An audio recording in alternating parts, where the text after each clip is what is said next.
Morning, friends. Ash here, WAT News with some election updates and news updates. It's December the 11th, 2020. I was going to go on a real rant and do a stream of consciousness type thing, but I think we've come too far for all that now. So I'm just going to kind of stick to the news and follow the leads that I'm getting or that I'm seeing and where they go, and jumping down different rabbit holes to try to figure out different angles of this thing that maybe some people aren't looking into as much, or that I find interesting. And so I'm calling this the Yang Fang angle, right? Fang being the Chinese spy with Swallwell, and then we have Yang Enterprises angle, which is a company that I'm trying to do some more digs on, and I'm going to dig into that at the end of this vid, and we'll get into the Yang Enterprises deal and see where we can go down that rabbit hole. Just a quick update on kind of like a New York and real estate thing, right? This is from Tyler Durden. By the way, he revamped Zero Hedge. It's looking nice. They got a premium section now. You can join up and get ad free. I don't work for Tyler Durden. I just like his website. I think I like the new look. So, work from home threatens commercial real estate valuations. I don't see any way of avoiding a great deal of pain in the commercial real estate market in 2021. It's almost inevitable. My friends at the Federal Reserve and FDIC are becoming increasingly uncomfortable. And investors hold $3.4 trillion in commercial real estate debt via bonds, direct loans, and securitized loan bundles. Core city commercial real estate valuations could decline if millions of employees work from home. And that's the thing you're seeing in New York, right? They want to turn it into like a smart grid.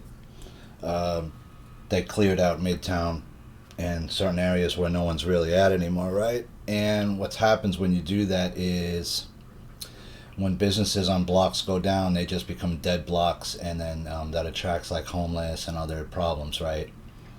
It can destroy neighborhoods, and I've seen it destroy neighborhoods in New York in the 70s and the 80s period, when areas like the Lower East Side got decimated and just fell into disrepair, and a lot of, there were a lot of squatters and people living in abandoned buildings and stuff, and it was a real mess.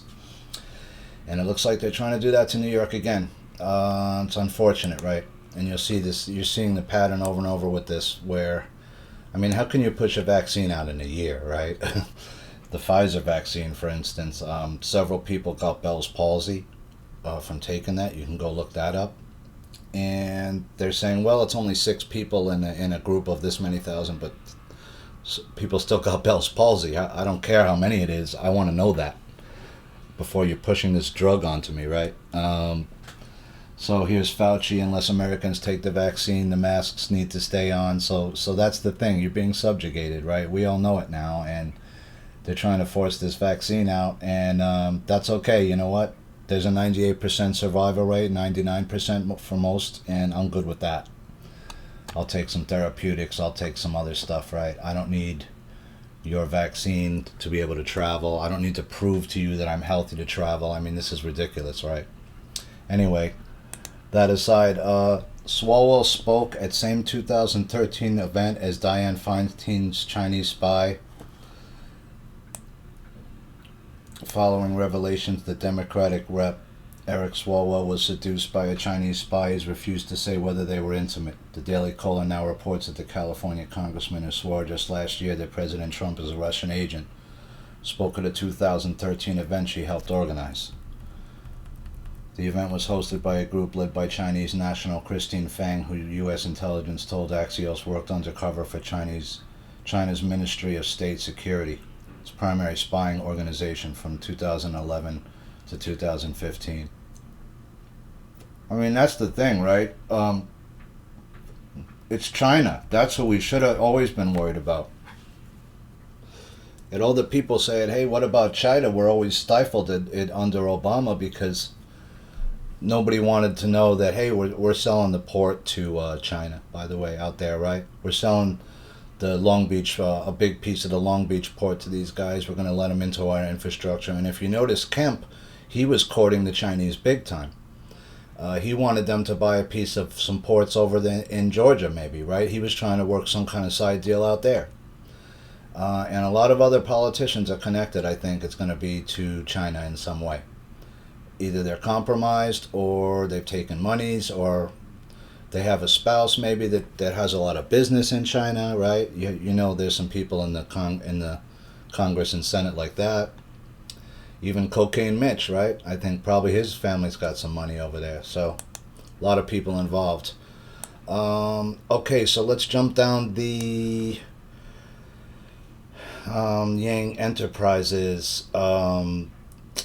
I'm calling it the Yang Enterprises semi-rabbit hole so far, because I don't know yet if it's a real rabbit hole or if it's just a bunch of interesting, a bunch of unfortunate coincidences.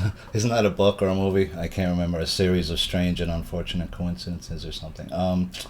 So this is a Department of Justice release. U.S. Attorney's Office, Middle District of Florida, from Wednesday, September the 2nd, 2015. United States files lawsuit against URS Federal Services and Yang Enterprises, alleging defrauding of NASA and GSA. And we know Yang Enterprises has had some NASA contracts in the past. I showed that when I looked into them initially, that they are connected to NASA with some contracts and stuff like that. United States Attorney A. Lee Bentley III announces today that the United States has formally filed a lawsuit against URS Federal Services, Inc. and its subcontractor, Yang Enterprises. Okay, so now we got to look into URS Federal Services. If they're subcontracting Yang, then that means that they're working together that they're separate, but they subcontracted Yang out, it looks like. This lawsuit is brought pursuant to the False Claims Act. In its complaint, the government describes a 6-year scheme in which URS and Yang, recipients of over $1 billion in federal government contracts, systematically defrauded the government. The complaint alleges that URS and Yang, who were responsible for overseeing a General Services Administration GSA fleet of approximately 400 vehicles for NASA at Kennedy Space Center, submitted more than 1,000 claims for undocumented and unreasonable early replacement of car tires. The complaint alleges that between June 2009 and April 2015, URS and Yang submitted $387,000 in false claims to the federal government for payment. During this time period, URS and Yang billed NASA for an unprecedented number of tire replacements, excluding ones for blowouts or catastrophic damage. For example, the government alleges that URS ordered 6 tire replacements for one vehicle during a 27-month period. Some of these tires had fewer than 5,000 miles of use on them. In some cases, installed tires on government vehicles appear to have been removed and replaced by inferior tires by the time the vehicle was reserviced. The government alleges that roughly half of the vehicle fleet for which URS and Yang were responsible had vehicles with tires that did not last 60% of their expected tire life. We expect government contractors to act with integrity when they fulfill their contractual obligations to the government, stated U.S. Attorney Bentley. Overbilling for services that are not documented or not reasonable hurts the taxpayer. This case is being investigated by the General Services Administration, Office of Inspector General, the National Aeronautics and Space Administration, Office of Inspector General, and Assistant United States Attorney Jason Maida. The lawsuit contains allegations only, and there has been no determination of liability. Okay, so they got a complaint against them. I don't know if whatever happened with that, but it looks like they were accused of defrauding the government, right? And that's something that's been going on a real long time. If you remember in the first Gulf War and all this stuff, with like all this stuff came out in different reports, right? That like a toilet cost $3,000 and a wrench cost, all this. They were overbilling the government for like every tool, and one of the older scabs of the book, right? But these guys are getting $1 billion in government money. So now we got to look into these guys, right? URS Federal Services. I'm going to have to do a whole separate dig on those dudes. What else? Right. So when I checked into Yang Enterprises, right, a whole bunch of other companies come up. Like Yang Enterprises Inc. of Florida, which is the one that we're talking about. But then, when you look into Yang Enterprises, like other Yang Enterprises LLCs pop up like all over the country, right? Here's one of them in Louisiana. It was filed on the July 4th, 2020, so just recently. It's only been around 5 months. Brandon LaGrange, and I heard this name before somewhere. 204 Brolin Drive. So this is in Louisiana. There's 3 principals on record. The principals are Brandon LaGrange from Doosan, Dan Yang from Doosan, Louisiana, and Zui Mei Yang. Okay, here's another Yang, right? Okay, now watch this. There's going to be all these different Yangs are going to pop up. Here's another Yang. Now, I'm not saying these are the same family or they're connected to, the family, but I just want you to notice how many different Yangs are popping up in this equation when we start to look into this. Okay, so this is the Louisiana limited liability company, but when I looked on here, which is Bizopedia, Yang Enterprises LLC, there's 7 companies that go by the name of Yang. These companies are located in Doosan, Louisiana, which is the one we just covered, Grand Rapids, Michigan, Honolulu, Hawaii, Milwaukee, Wisconsin. This is what caught my eye, these 2 places, because these are 2 states now that we're having issues with, right? Michigan, Wisconsin, Oklahoma, no, and we're also having issues in Nevada, right? So here's Yang Enterprises LLC, Arkansas liability company, address, okay. Registered agent is Poor Yang. So here's another Yang, right? Here's Poor Yang. Whoops, sorry guys. Go back. So we have Poor Yang for Arkansas. Hawaii is Michael's son Hao Yang for the Hawaii Yang Enterprises. There's a Yang Enterprises Louisiana. There's Brandon LaGrange. There's Yin Yang for the Michigan one. So there's another Yang member, possibly. For the Nevada Yang Enterprises, it's Shawmin Yang. For Yang Enterprises Oklahoma, it's David Yang. And for Wisconsin Domestic Limited Liability Corporation Yang Enterprises in Milwaukee, Jeff Naya Yang. So, I don't know. Certain people tell you there are no coincidences, right? So I don't know what all these companies do. There seems to be some kind of network here if they're connected, right? I don't know if they are, but they all have the same last name, Yang. So is this like a family business that's been spread through the country with different LLCs set up for it? I don't know. I have to do some more research, but I just thought that was a little interesting. And then I found this on gov't.org, which is Coalition Against Voter Disenfranchisement and Election Fraud, CAVDEF. Yang Enterprises is a Florida technology contractor whose clients include numerous government agencies and corporations. It started off in 1986 as a small company run by a Chinese couple, with the wife, Mrs. Lee Won Yang, assuming control in 1993. YEI managed to obtain a massive array of high-level government, including Florida agencies, NASA space centers, and Air Force bases, and corporate, including oil companies, media enterprises, and other tech companies, contracts. This was likely built on the strength of Yang Enterprises' political connections. YEI had on its payroll Tom Feeney. So here's Feeney, right? Feeney was the guy mentioned in the video that I posted of the Mr. Curtis. If you saw that video, the Clint Curtis, right? Here's Clint Curtis. So let's read on. YEI had on its payroll Tom Feeney, a top Florida legislator and close political ally of the Bush family. Feeney was a member, later Speaker of the Florida House, while serving as the registered lobbyist and corporate counsel for YEI. That seems like a conflict of interest, right?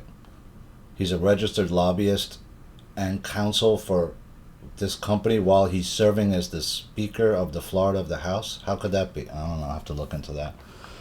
That sounds weird. The company was thrust into controversy after Clint Curtis, a programmer who had joined YEI in 1998, blew the whistle on its illegal activities. Early on, Curtis witnessed apparent acts of Chinese espionage, such as Mrs. Yang sending information to her brother, deported for spying in China, and illegal alien employee Henry Ni inserting backdoors into government software. In 2000, he became aware of the improper relationship with Feeney and was even asked by Feeney and Mrs. Yang to write software intended for stealing elections. That's what the video was the testimony for. Curtis soon left to take a job at the Florida Department of Transportation, one of YEI's clients, where he learned from FDOT employee Mavis Georgalis that YEI had been overbilling the agency. Curtis and Georgalis made a report to FDOT Inspector General Investigator Ray Lemmy about Yang Enterprises. Pressure from the top caused the investigation to be closed. So we saw the thing was filed, but it was squashed. Okay, was that before? I just want to go back and check the date again. Where was that? Okay, so this is under Obama still. So Obama's people squashed that lawsuit. Okay. So that answers that unanswered question that I had. So this report did go up the chain, and then the report was squashed when it got high up enough that somebody didn't want anything reported about this company, which is making me even more suspicious now. Pressure from the top caused the investigation to be closed. Curtis and Georgalis were fired, and Lemmy died under suspicious circumstances after pursuing the case on his own. Wow. Curtis made his story known in 2004 through a self-published book in the alternative media. Ultimately, Yang Enterprises is at the center of several important conspiracies. The company played a role in election rigging, helping a high-level Republican develop a prototype for computerized election theft. YEI's role in Chinese espionage and protection from prosecution is part of the corrupt relationship that Chinese industry and intelligence has with both political parties. See also the relationship between Arkansas billionaire Jackson T. Stevens and the Riyadi family. More speculatively, YEI might be connected to the Inslaw affair. It provided software to governments and corporations with wiretapping backdoors, just like Promise, and child sex trafficking. It was an IT contractor for Florida's foster care system and allegedly got Henry Ni a false social security number from an immigrant trafficking ring in South Georgia. Okay, this is like, wow. Okay, so I'm going to have to dig even more now into this. It's going to go down. This is definitely now a rabbit hole, I think, because now there's possibility of a connection to Georgia, into South Florida, South Georgia, possible this, right? What was the Inslaw affair? I never heard of that.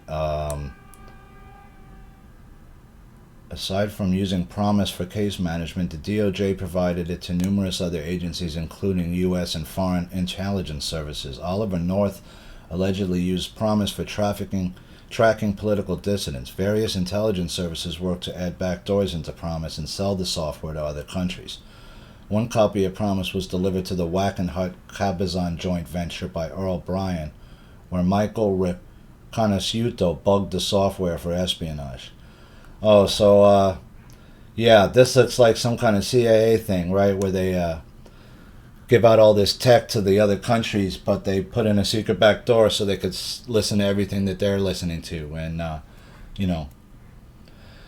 So, interesting stuff, guys, interesting stuff. A lot of different rabbit holes to go into, right? It looks like this Yang Enterprises could be something to look deeper into, because it could be connected back to China, and it could be some kind of a spying network, right? Or it could be something like that. It looks like it's a large enterprise, and if all of these are connected to the same, you know, if all these enterprises are ultimately back connected to Yang Enterprises, then what are they doing in all these different companies, and who are these people, right? Why are they all named Yang? So with that, guys, I'll include the links to everything, and hope you're having a good day. Anything breaking really right now? Not that I know of. We're just sort of in a holding pattern right now. Democrats bastardize nonprofits and use them to funnel money from billionaires. Sidney Powell, Dominion Smartmatic in China involved in a cyber Pearl Harbor. You know, you're starting to see it's all leading back into China more than anything, right? That's where the issue always was. Reminder list provided, just copied. Oh no, that's not something else. President Trump won so many votes he blew up their algorithm. They want to try to make another chop zone. Just insane, dude. These people in these, I don't know. I thought New York was bad, but we don't have a chop zone yet. You know, I don't know what these people are thinking out there doing this. Anyway, friends, appreciate you, and I'll get back with you with some more. I'll try to dig Yang Enterprises more and this other company too, and see where that goes. So with that, friends, I hope you have a great day. This is Ash, WAT News, signing.